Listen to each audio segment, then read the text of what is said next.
film criticism as like a kind of professional practice and like in a journalistic practice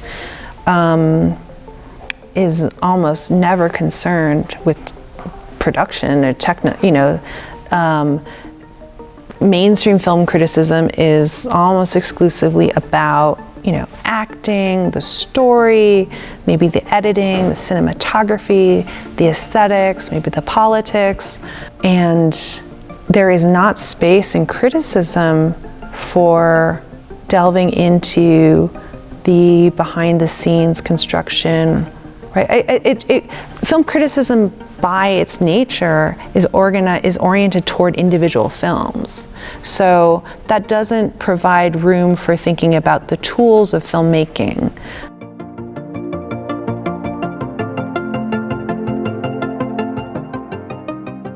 Insofar as film criticism is the space where most people encounter any writing about film, it maybe obscures these other elements that I think are equally important. It's an interesting journey. It was very much an intuitive one that I think is largely shaped by my experiences having worked with physical pieces of film. So when in my past, I've been a projectionist. I worked as a negative cutter briefly. And I have also worked in post-production. But encountering film from all these different angles in its material dimensions, I think, sort of primed me for thinking about film in this, other sense, in these other spaces. I don't really follow like a straightforward line of research, but again, in a kind of critical mode, we'll see a film here or go to an art show there, and things will just sort of catch my and reverberate with those experiences.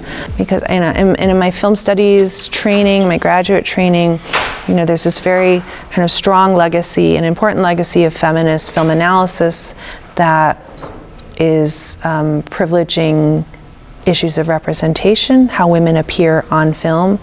And the China Girl, which is a technical image used in film laboratories for calibrating color, density, and setting the kind of quality control standards for ideal skin tone and skin appearance, was an interesting kind of object to me. How do women appear or figure behind film, on the sides of film, before representation, before the image ever gets projected onto a screen?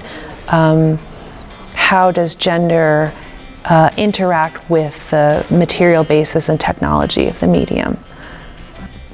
People don't read academic work, but I do think for something like film and television, where so many people watch these things and interact with them, knowing more about how they're made and under what conditions and what kind of cultural assumptions are kind of sedimented within them, to me that's important.